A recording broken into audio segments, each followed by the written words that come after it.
chaque rentrée scolaire, les parents ont toujours des soucis pour envoyer les enfants à l'école.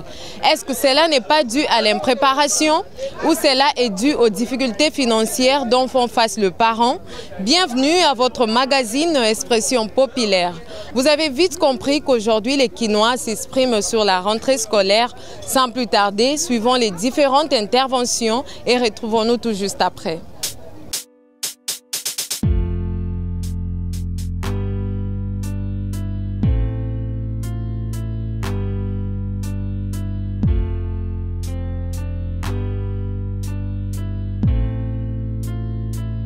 Préparation à la rentrée scolaire pour Nanga. Donc, on dit que c'est la rentrée en septembre. Par exemple, on a un balai. Il y a un mbongo. Na bango yo somo na mutu fo aza peut-être 30 cahiers 30 cahiers. Siko yo zela ozwa mbongo ya 60 cahiers pour sombela bango diku ya bango mi balé. Alors pour moi rentrée scolaire OK c'est préparé dès maintenant. Soko zuma mbongo na yo OK osombeli moi na cahier uniforme pour na minute pour na kotonga ba uniforme. Eza na ngwa tupuma te na ba nini ba atelier. Eza na ngwa tupuma ezate. Okokende na uniforme na yo batongeli mwana na ndenga ya bien calme pe pote okoma outi déjà mwana déjà azade na ba uniforme na ye. Pona nga rentrée scolaire se prépare. Même quand tango bana bazo zwa congé.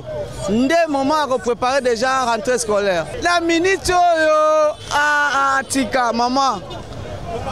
Nini dollar on a déjà au matin. Na bana mi balé.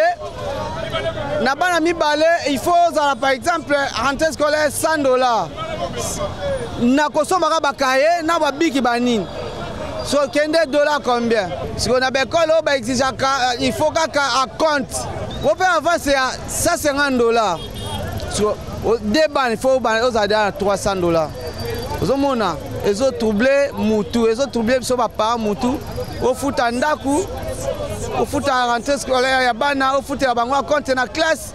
Na bekolo ba comment exiger faut so mabilongo na kati école na bango. Il faut kaka $1, $20, $50. Quand yo so mona cahier de communication, au baloba journal de classe et que de $10, $20. Une forme ezala nango cherté ya CNN koloza nango cherté. So nazata ba 15 000 ozwalanga. Pakene si ya cahier.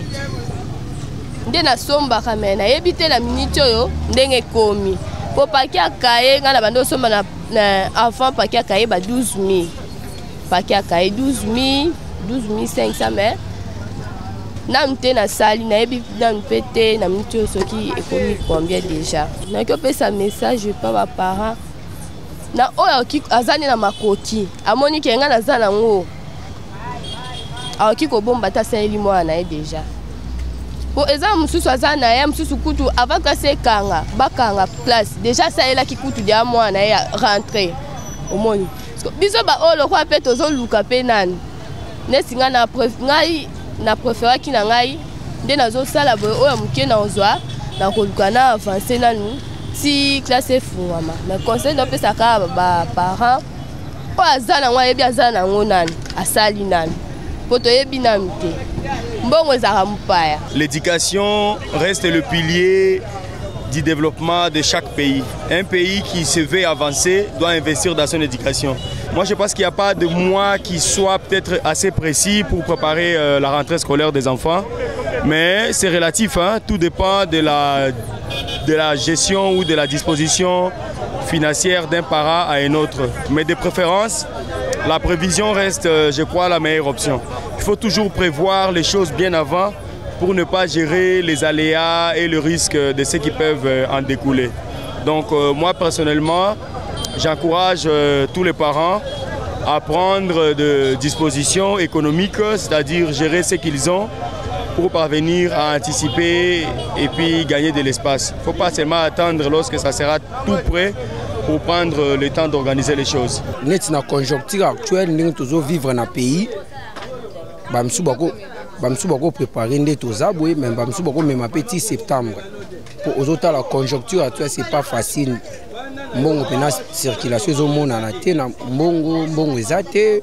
tozoluka ndenge nini tokose préparer pour tozongisa bana mais oyo eza important bana bakendeka ya classe. Privilège ya liboso ezalaka na frère uniforme ate ya kala mwana kokende mais frère po ezala po sans frère akovanda na classe te bakobenga na ye neti biso bato tokozala na bana moko mibale somme actuellement na biloko ndenge mateli omona pe $100 ekufi mpona rentrée tio banda na ketch sac cahier biki peut-être au kabule ata 50-50 pour et permettre bon bazonga nano le reste est tokotala ngo sima ozela septembre osala ngo maintenant mais moi na est important atanga vanda na ndako te po totala situation balabala ba déléquant baleki mingi donc tozan pour ça batu batanga pour mboka et développer actuellement ba cahier non to chango kate pa kia cahier na za idée te mettons non chango kande to yeba idée pa ki komi combien pour biloko on du jour au jour et matin euro mata 500 euro mata 2000 par rapport au Congo prix à fixe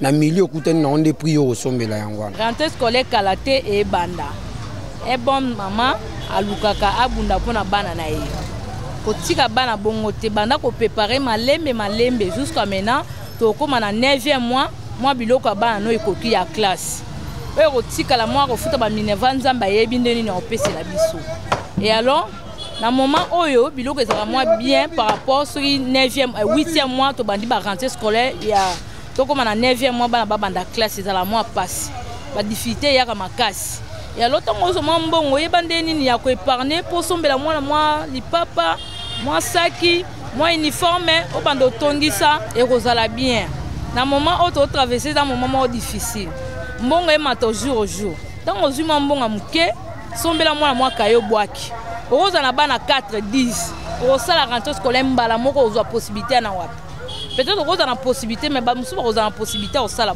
mbala moko te na moment o soko bio ko somba kaye na prix moko normal mais ce komika jour J moins en tout cas bilo nyon se komaka likolo yango to préférera tango zimbongo na ba 7e mois 8e mois bandi osomba dia biloko no moko obomba. La préparation de la rentrée scolaire ne dépend pas des parents. Ça dépend d'abord du programme du gouvernement. Le gouvernement qui organise à telle date et à tel mois, comme ça a toujours été en RDC, chaque les 3, chaque les 5 septembre de chaque année, on fait l'ouverture de la rentrée scolaire. Et c'est comme ça que les parents vont se préparer par rapport au gouvernement, par rapport au programme du gouvernement que le gouvernement va établir. Le taux de dollar très élevé, les parents se trouvent dans les difficultés d'organiser la rentrée scolaire. boya ko sombela bana bino ba uniforme boko tokoteka bino na prix ya bien tomatisi ka mwa muke papa biso toke ko somba tozokuta kuna ba matisi o mbongwe to adora ka ndengwa ba mo ba yebi me ba banga te tozoteka kaka bien soki oza mama mahele oye osomba mwa uniforme no zobomba moko pa ba mama musu bazana bana bili mais mama ngoyo oya ko somba ka kozela te kaka o mukolo wana bongo ya ko somba te. Une rentrée scolaire pour un enfant, là, ça nécessite un accompagnement presque tous les jours. Donc on ne peut pas attendre jusqu'au mois de septembre. Si on a la possibilité, on démarre pour que l'enfant ait ses moyens pour lui permettre de pouvoir rentrer bien et se sentir à l'aise pendant la nouvelle année. Ce qui est important ici, sont les conditions sine qua non. Ça veut dire que ce qui peut donner l'accès à l'enfant de pouvoir entrer en classe ou bien la possibilité d'étudier, c'est les frais scolaires ici. Et ce sont les frais scolaires qui vont permettre à ce que les enseignants soient disponibles pour lui donner ce qui a lieu comme valeur éducationnelle. Mais ça n'empêche pas.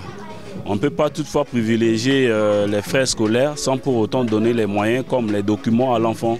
Ça aussi c'est indispensable pour pouvoir donner les documents qu'il faut pour permettre à l'enfant de s'exercer à la maison ou bien de répondre aux obligations scolaires par rapport aux évaluations qu'on pourrait lui soumettre. Pour moi, en tant que parent, la rentrée scolaire, on les prépare dès le début comme ça, surtout au mois de juin.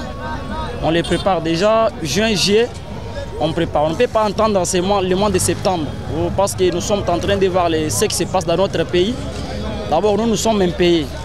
On se débrouille. C'est pourquoi on se débrouille avant l'heure pour préparer la rentrée scolaire. Comme je circule avec ma moto, je commençais à prendre les 10 000 francs, je mets dans les caisses quelque part. 10 000 chaque jour, 10 000 chaque jour pour préparer seulement la rentrée scolaire de mes enfants. Là où mes enfants étudient, là on a demandé 30 $, on les donne l'uniforme plus les sacs. Il ne faut pas entendre au 9e mois ou bien au 8e mois. On les prépare après la proclamation, on prépare déjà la rentrée scolaire. C'est pourquoi je conseille aux parents qui sont restés bras croisés de s'inquiéter pour leurs enfants pour qu'ils puissent avoir l'idée des rentrées scolaires. La préparation de la rentrée scolaire dépend des moyens de ces parents-là, tu vois un peu. Parce que déjà, de nos jours, ces derniers temps, la vie est devenue très difficile à Kinshasa. Et des fois aussi, les parents ont du mal à bien préparer faute de moyens. Alors si seulement le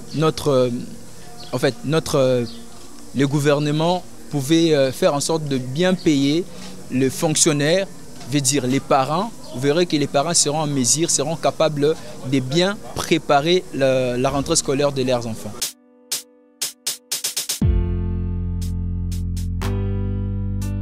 C'était là votre magazine Expression Populaire. Vous pouvez aussi nous suggérer vos thématiques qui cadrent avec notre économie, notre finance et le développement de la République démocratique du Congo.